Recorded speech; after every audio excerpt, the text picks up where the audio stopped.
Olá, olá! Sejam todos muito bem-vindos, é um prazer ter todos vocês aqui. Eu sou o professor Jean Torres, do componente de língua portuguesa, e nós vamos observar o que teremos na nossa aula. A aula 34, com objeto de conhecimento, o ambiente descrito por meio da língua, com detalhamento, notícias e reportagens. Então vamos focar um pouquinho em notícias e reportagens, tentando pensar um pouco na questão do ambiente. Vamos à nossa aula. É importante a gente compreender um pouco da distinção entre notícia e reportagem. E há vários aspectos que nós podemos estudar quando falamos sobre notícias, reportagens, em diferentes gêneros, e como a gente vai utilizar a linguagem em determinadas camadas para sustentar aquele texto, dar corpo a ele e fazer com que funcione. Então observem comigo o gênero textual notícia. Falando um pouco sobre esse gênero textual, sobre a notícia, é esse texto jornalístico, cujo objetivo é relatar, narrar e informar. Então percebam esses verbos aí num primeiro momento. Relatar, eu estou trazendo alguma situação, eu estou relatando. Eu estou narrando, então o tipo textual narrativo pode aparecer aqui junto com o descritivo. Nenhum tipo textual basicamente é só ele pode trazer vários dentro do gênero, tá? E informar, relatar, narrar e informar, 3 verbos, 3 situações que nós precisamos nos atentar sobre acontecimentos recentes e cotidianos. Afinal de contas, uma notícia ela precisa ser escrita num momento específico para relatar, narrar e informar aspectos que são importantes para a comunidade. E elas ocorrem em determinada região. Pode ser uma notícia sobre um bairro, sobre a cidade, sobre um país, depende também ali sobre o veículo de comunicação e o alcance que ele tem. E também os objetivos que ele se propõe, né? Então, com grande relevância e impacto para a sociedade. Provavelmente desde sempre, né? Desde quando a linguagem se desenvolveu, os seres humanos eles têm essa necessidade. A gente informa, a gente traz, a gente conta histórias. Esse contar histórias também é contar fatos. É falar um pouquinho sobre o cotidiano, falar sobre o que está acontecendo no mundo ou no bairro. É muito comum a gente observar jornais locais falando sobre diferentes bairros, sobre o que está acontecendo com aquelas comunidades, sobre crimes ou sobre notícias mais positivas, o que foi alcançado, centros comunitários, coisas do gênero. Então a notícia ela vai relatar, narrar e informar. E eu quero novamente chamar a atenção para isso, né? Essa ideia desses tipos textuais. A notícia pode apresentar o tipo descritivo, quando você precisa descrever uma cena do que aconteceu, ou narrar, contar uma história de como aquilo se deu, o fato. Perfeito? Então é importante a gente ter ideia de que nós temos o tipo textual, né, o macro, e nós temos o gênero textual, que é o micro, que está dentro dos tipos textuais. E a notícia carrega esses tipos textuais. Perfeito? Vamos observar então sobre meio de comunicação. O gênero notícia é veiculado atualmente em jornais, revistas, rádio, televisão. E é muito importante a gente compreender que, embora esse gênero, a notícia, exista há muito tempo, ele foi se reconfigurando. Então a gente sabe que as notícias são veiculadas principalmente em jornais, sempre foram no meio impresso, né? Antes dos meios digitais, a gente tinha o jornal como essa principal fonte. Também as revistas, já se desenvolvendo para outros núcleos de suporte.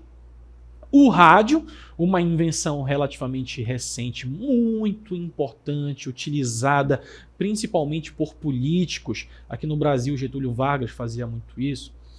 Televisão também, que ganhou essa notoriedade. Embora a televisão seja um veículo muito utilizado, a gente sabe que os meios digitais hoje vão ganhando cada vez mais espaço. Quem sabe até ultrapassem a relevância da televisão para esse veículo. Então são as redes sociais, os sites, os blogs. A gente sabe que muitos políticos, assim como houve os que utilizaram o rádio, os que utilizaram a televisão, há os que utilizam as redes sociais. Muitos ganham notoriedade, seguidores em diversas redes. Às vezes contam até coisas que não são verídicas, né? Mas utilizam a rede social porque o povo ele observa aquilo, ele assiste, ele acompanha. E se uma pessoa que se diz séria transmite aquela informação, a gente tende geralmente a acreditar. Então as redes sociais ganham também essa notoriedade em relação a notícias. Os blogs e sites hoje menos, né? A gente sabe que as redes sociais têm ganhado cada vez mais impacto. Algumas caíram em desuso e outras começam a substituir redes sociais com vídeos rápidos. As pessoas querem ver notícias às vezes em 10, 15 segundos. É um bombardeio de informações. Agora observem as características do gênero notícia. Sobre as características, a gente tem que pensar aí num texto informativo. Já trouxemos essa informação pontual. Com essa presença de tipologias, eu falei para vocês, como a descrição e a narração. Descrição, porque às vezes você precisa levar o seu leitor, o seu espectador àquela cena, então você vai falar sobre o espaço, vai falar sobre a situação, vai descrever inclusive os agentes daquele processo. E narrativo, porque vai contar aquela história. Tal pessoa chegou a tal lugar, tal pessoa fez tal coisa, outra pessoa chegou. Então vai narrando também. Então a descrição e a narração no gênero notícia são muito importantes, tá? Também são textos curtos. Falei para vocês como as redes sociais valorizam cada vez mais a velocidade da informação. Então a notícia ela também já traz isso, traz a ideia de texto curto, dada essa dinamicidade. Eu preciso falar rápido, eu preciso comunicar, porque quanto mais rápido eu comunico, mais rápido a pessoa se interessa e parte para uma segunda notícia e por aí vai. A velocidade dos meios de comunicação na atualidade, né? Então é muito dinâmico certas redes sociais que mostram vídeos o tempo todo. Você às vezes vê vídeo de 10, 15 segundos, observa uma informação, vai para a próxima, vai para a próxima, vai para a próxima. E se ultrapassar, algumas pessoas já não têm mais a paciência de acompanhar aquilo. Uso da função referencial ou denotativa, aí as funções da linguagem, né? Trazendo ou a referencial ou a denotativa. A impessoalidade, o uso da terceira pessoa, então sempre se tenta fugir de um texto muito pessoal, como se você só estivesse ali com aquela intenção de informar e não colocar qualquer opinião naquilo. Então prevalece o efeito de sentido, de objetividade no texto, que vai se opor aos efeitos de subjetividade. Daí vem o uso da função denotativa, né? Tudo muito objetivo, tudo muito claro, sem mexer muito com isso, tá? Temos o ponto de vista estrutural. Vamos ver como se organiza uma notícia. Então ela vai se organizar da seguinte forma: você vai ter um título, que vai ser a minha chamada ou manchete para o conteúdo, e o título muitas vezes já chama atenção do seu leitor, do seu espectador. Ele precisa ser objetivo e trazer uma noção do assunto ao leitor. Uma noção porque o leitor já tem que se preparar. Eu quero buscar aquela informação, quero saber o que aconteceu em determinado bairro. E a notícia fala, aconteceu acidente em tal bairro. Isso já chama atenção. Porque interessa para aquela pessoa que ou vai passar por lá, ou conhece, tem parente, mora, por aí vai. Também temos ali um subtítulo, geralmente, que em poucos caracteres, em poucas palavras, acrescenta informações complementares ao título. Uma pequena descrição, geralmente, sobre aquilo, para a pessoa não se confundir e o texto permanecer ambíguo. Na sequência eu tenho o lead. Lead, ou lead ali é escrito em inglês, em termos jornalísticos, é a introdução e apresentação do conteúdo. Então, um pequeno resumo daquilo que vai estar no meu corpo do texto, muito importante também para a pessoa já se situar. E o corpo do texto, que é essa parte em que o jornalista detalha as informações apresentadas no início do texto. Aí vai ser detalhado, mas como eu falei para vocês, a informação é curta. Então não vai ser um detalhamento tão aprofundado. Ele precisa sim ser claro. Por isso que ele descreve e narra com objetividade os fatos apresentados. Ainda sobre o corpo do texto, nesse momento, o autor ainda pode apresentar conteúdos visuais, como gráficos ou imagens, para trazer veracidade ao texto e mostrar confiabilidade na informação apresentada. Então, meu autor ele vai apresentar esses conteúdos, gráficos, imagens, trazer essa veracidade, às vezes trazer até a fonte de uma determinada informação que ele vai apresentar. Então, a gente precisa também entender que esse conteúdo ele é muito bem esclarecido, tá? E para a gente entender um pouquinho de como vai se estruturar a notícia, principalmente no aspecto menos digital, tentando simular um pouquinho o jornal impresso, a gente trouxe para vocês aqui sobre um jornal fictício, né, o CMA Notícias. Observem comigo. O CMA Notícias, percebam que eu tenho vários pontos aqui de notícias muito pontuais, que traz essas fotos. Não trago aqui aquela questão de gráfico, muito cara a reportagem, porque aqui tem essa certa objetividade, tá bom? Então eu tenho o título, percebam comigo aqui, esse estudante amazonense vence competição internacional de robótica, em que eu tenho ali a minha foto, essa pequena descrição aqui embaixo, né? Kathleen Sabrina dos Santos Lima, aluna do 5º ano do ensino fundamental da escola estadual, e Taciara Nogueira Pinho. Então, bem objetivo, tá bom? O meu título já chama atenção para o que eu vou desenvolver ao longo do texto. Eu tenho ali uma ideia criativa e sustentável aliada à tecnologia. Olha a minha introdução aí, já chama a atenção do público. Foi dessa forma que a pequena estudante do 5º ano do ensino fundamental da escola estadual Taciara Nogueira Pinho, Kathleen Sabrina dos Santos Lima, de 10 anos, conquistou uma das 6 vagas da competição internacional Microbit Global Challenge, cuja premiação acontecerá no próximo dia 28 de janeiro no Museu de Londres. Com o projeto Boia Beat, Kathleen se tornou a única representante da América Latina e será premiada junto com outras crianças representantes da Europa, América do Norte, Ásia e Pacífico, Oriente Médio e África. Então observem comigo também com essa certa objetividade, né? Bem direto, quem é que está envolvido, esses espaços importantes, países onde vai acontecer, onde aconteceu, onde se desenvolveu. Nós fomos aqui da escola de Manaus para onde vai ser essa premiação no Museu de Londres, né?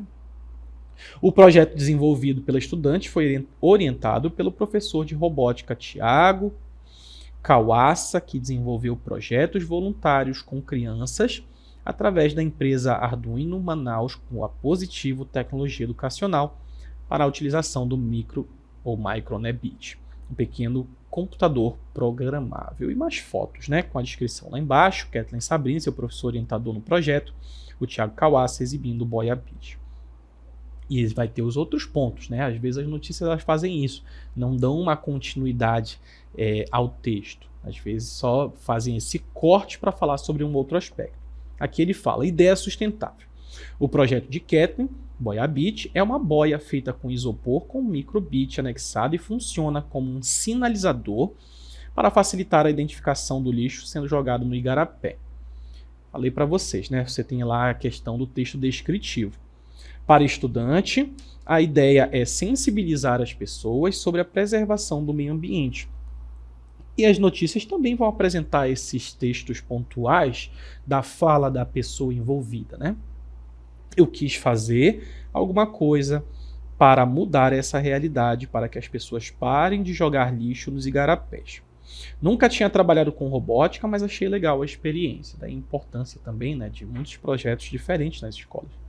Estou muito contente por ter vencido e espero que o meu projeto traga mudanças, afirmou. E aí nós temos outros pontos no jornal, que são essas notícias pontuais, né? Aproveitando o gancho sobre o projeto para diminuir o lixo nos igarapés, a informação logo ao lado, lixo nas águas de Manaus. O Porto de Manaus é um porto fluvial brasileiro localizado no município de Manaus. Mais de 25 toneladas de lixo são retiradas todos os dias das águas em Manaus. Bem objetivo, bem direto, trazendo números para chamar atenção.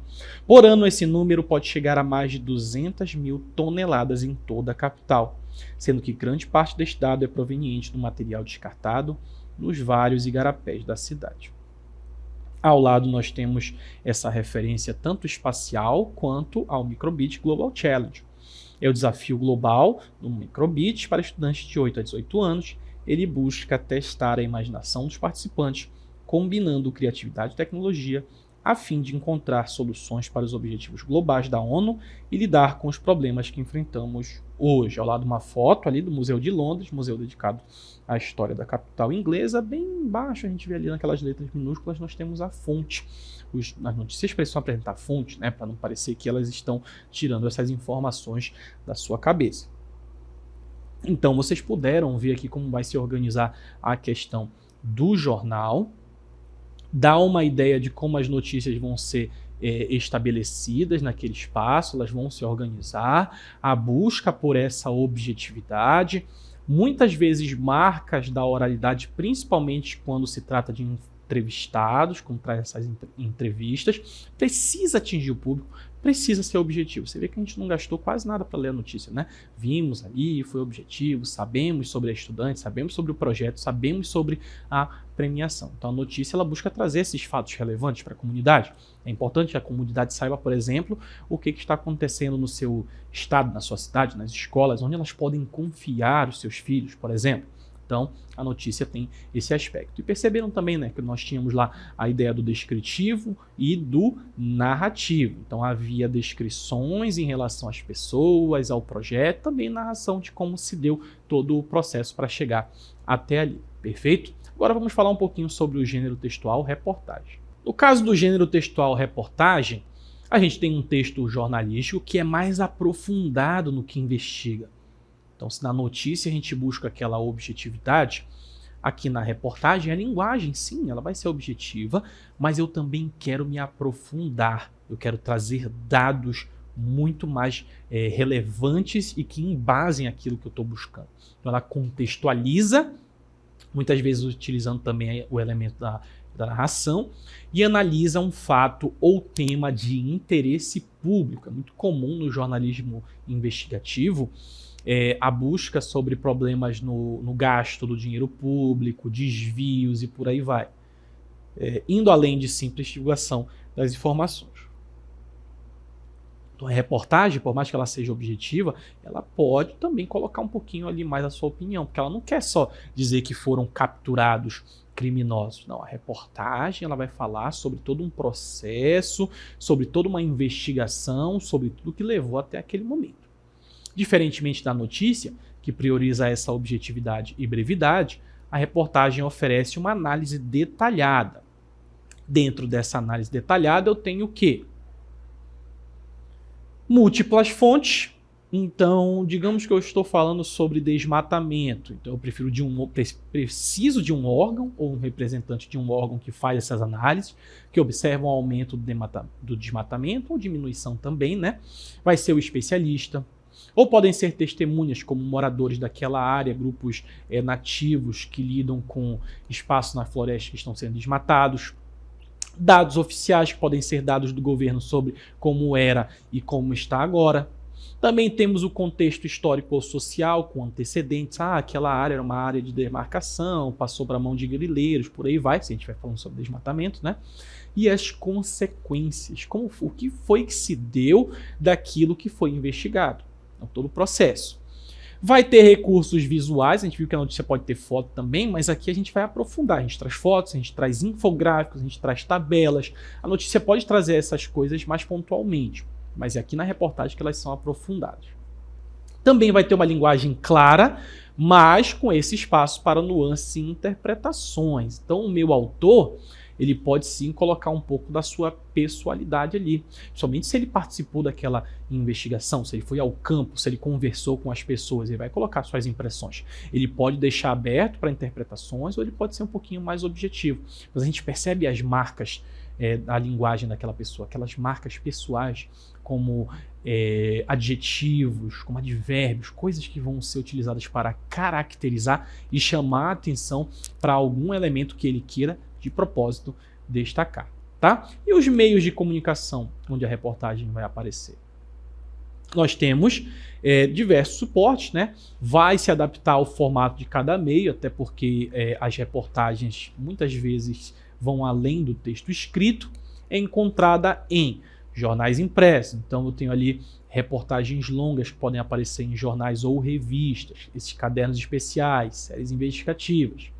Em revistas também, a gente tem exemplo ali da revista Super Interessante, por exemplo, que é bastante, tem essa reportagem mais aprofundada, vai buscar as fontes, vai desenvolver durante várias páginas aquilo que eles estão pesquisando.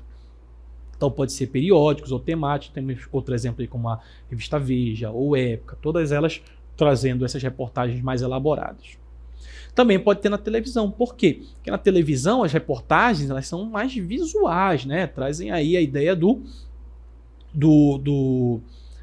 texto atrelado à gravação, às provas do que querem trazer. Então, programas como Fantástico faz bastante isso, né? O jornalismo investigativo traz ali investigações bem aprofundadas, se infiltram às vezes em determinados grupos para entender o que está acontecendo. Profissão Repórter, que quer mostrar alguma peculiaridade de um determinado país. Tudo isso faz parte também da nossa reportagem. No rádio, a gente tem ali documentários ou séries em podcast. Se a gente fizer essa associação entre podcast e rádio também, nós temos essa ideia da reportagem. E na internet, a gente sabe que hoje na internet é que essas coisas aparecem com mais frequência, né? Então, portais de notícias, sites especializados, plataformas como o UOL ou The Intercept. E hoje a gente trouxe justamente uma reportagem de um desses sites especializados em reportagens investigativas, que é o Joio e o Trigo. Fazem um jornalismo muito bom, inclusive. Eles muitas vezes se infiltram, vão a campo, falam muito sobre alimentação, sobre políticas públicas. É muito importante e a gente sempre gosta de estar observando essas reportagens para tomar como exemplo. E são temas muito caros, muito importantes e relevantes, modernos, contemporâneos, para a gente conseguir entender um pouco da sociedade. Então observem comigo o texto que nós trouxemos do Joio e o Trigo, que é: você sabe o que os municípios podem fazer pela alimentação? É muito importante, né? Porque todos os temas precisam ter relevância social. Então quando você pensa, beleza, quem é responsável pela alimentação, por exemplo, em escolas? O que o município pode fazer? É dever dele? É dever do governo? De quem é, no final das contas? A gente conhece vários órgãos, camadas, vereadores, deputados, governadores, prefeitos. E qual é a diferença entre cada um deles? Qual é a atribuição? Será que eu devo cobrar de determinado político sobre alimentação, sobre saúde? Ou será que isso é atribuição de outro? E, portanto, tem essa relevância, né? Nem todo mundo consegue fazer essas distinções. Temos aqui a data, né, ali no 26/8/24, o texto da Lorena Tabosa, especial para o Joio. E a gente vai ver que o texto ele se aprofunda, né? Ele vai ser um pouquinho mais longo, ele vai se prolongar. Também temos referência ali às redes sociais. Hoje em dia é muito importante que você tenha esse acesso a esses grupos, às publicações, para se manter atualizado. Temos esse subtítulo, né? Além de criar e implementar um plano de segurança alimentar e nutricional, o Poder Municipal pode propor leis que fortaleçam a agricultura familiar e que limitem o consumo de ultraprocessados. Então ele já dá ali uma noção, né? Já diz ele já responde a própria pergunta. O que o município pode fazer? Ele fala: implementar um plano de segurança alimentar e nutricional e pode também propor leis. Então esses elementos eles já estão demarcados ali. Mas é claro que o leitor que vai atrás de uma reportagem, ele não quer só saber disso. Como foi que chegou a esse resultado? Como é que você pode me afirmar isso? Então observem aqui o corpo do texto para a gente entender. O Brasil se esparrama em 5.568 municípios, mesmo o menor deles, Serra da Saudade, em Minas Gerais, com seus 833 habitantes registrados pelo censo, uma cidade com 833 habitantes, tem uma prefeitura e uma câmara municipal para chamar de suas. Então, mesmo o menor dos municípios tem uma câmara municipal.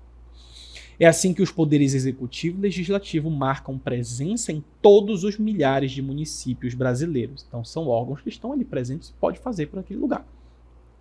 O que não se pode dizer de políticas públicas que atendam às necessidades e aos interesses alimentares de suas populações. Porque a gente falou sobre a impessoalidade lá na notícia, a gente já percebe aqui na reportagem que há elementos que mostram o direcionamento em relação à reportagem. Ele precisa deixar marcado ali para você o que ele acredita. Então ele fala, todos os municípios têm executivo, legislativo, mas nem todos têm políticas públicas, nem todos apresentam. É diferente de eu dizer, por exemplo, na notícia, todos se estabeleceu que todos os municípios devem ter o órgão legislativo e executivo. Ponto. Aqui não. Todos precisam ter. Mas todos têm? Não, não tem. Porque a gente já observou, já foi atrás e não encontrou. Continuando o texto. O termômetro para as políticas de alimentação é outro. Até o momento, 20% dos municípios aderiram ao Sistema Nacional de Segurança Alimentar e Nutricional, que é o SISAN, que destina recursos do governo federal para políticas como o Programa de Aquisição de Alimentos, PAA, e o Programa Nacional de Cozinhas Solidárias. Então, o jornalismo investigativo também vai atrás desses programas, vai ver quem faz parte, isso também faz parte das atribuições. O direito à alimentação adequada é garantido pela Constituição Federal, assim como a saúde e educação gratuitas para todos. Percebam também citando documentos oficiais, né? O acesso, contudo, é diferente. A adesão ao Sistema Único de Saúde é compulsória. Ou seja, os municípios são obrigados a aplicar recursos federais e estaduais e parte da arrecadação de seus impostos em saúde. E percebam como todos esses dados, todas essas informações vão sendo reveladas aí ao seu público para já chamar a atenção. Eu não estou sendo objetivo, eu estou criando primeiro todo um cenário para você entender como eu cheguei àquele resultado, àquela informação. Continuando. A Lei Orgânica da Saúde, que regulamenta o SUS, aponta que a alimentação é um dos fatores determinantes e condicionantes para a garantia da saúde à população. Percebo que já está citando a lei, né? O prefeito e os vereadores, portanto, têm tudo a ver com esse debate. Então, eles não podem fugir disso, né? O Instituto Fome Zero e o Instituto Comida do Amanhã estruturaram 2 cartilhas para apresentar os eixos de atuação possíveis para políticas alimentares a nível municipal. São ferramentas para ajudar candidatos às prefeituras e às câmaras de vereadores na formulação de propostas e políticas de acesso à comida saudável e que caiba no bolso da população. Então, observem, né, que as políticas existem. Se há se você participa ou não, já é um problema, se você é prefeito ou vereador, seu, de que você não está se dedicando àquilo. E como a gente falou também, a fala do especialista, logo na sequência a gente tem um exemplo, observem comigo, o período eleitoral, abriu ali as aspas, né? É um momento bastante privilegiado para que a gente discuta o cenário da fome com a sociedade, mesmo com a diminuição de 85% que tivemos no índice de insegurança alimentar grave. E aí tem a fala do especialista, porque quem afirma, Társia Medeiros, assessora de políticas públicas do Comida do Amanhã e uma das responsáveis pela elaboração da agenda para eleições municipais. E percebam que o texto se prolonga, né? E eu quero mostrar mais aqui abaixo a questão dos gráficos. Adesão ao SISAN por estados, nós temos todos os estados, o número de municípios e o número dos que participam da política pública. Então observem aqui. Muito à frente ali a gente tem o Maranhão, o Paraná, em que boa parte dos municípios, em Roraima 14 dos 15 participam. Então, esses dados ajudam a incrementar, a embasar aquilo que está sendo desenvolvido no meu texto, não é? Falamos também da questão visual das fotos, observem aqui, Programa Nacional de Agricultura Urbana e Periurbana é lançado no MMA. E é isso que eu queria mostrar um pouquinho para vocês. A reportagem é um pouquinho longa, a gente não vai ler todo, justamente porque é característica da reportagem. Ela vai fazer todo esse apanhado, ela vai se dedicar mais do que a notícia, porque ela precisa se aprofundar, buscar leis, entrevistas, especialistas, criar gráficos. Imagina você ter que ir município a município, ver se ele participa de estado por estado, para ver se ele está incluso naquele programa. Então o jornalismo ele tem essa característica bem marcada, perfeito? Então a gente falou um pouquinho sobre notícia, falou sobre reportagem, o texto descritivo e o narrativo, como eles vão aparecer nesses textos e são extremamente necessários para desenvolver aquilo que vai ser apresentado, perfeito? E como não há mais nada a ser explicado, nós vamos encerrando por aqui. Eu agradeço a todos vocês, fiquem bem e até a próxima.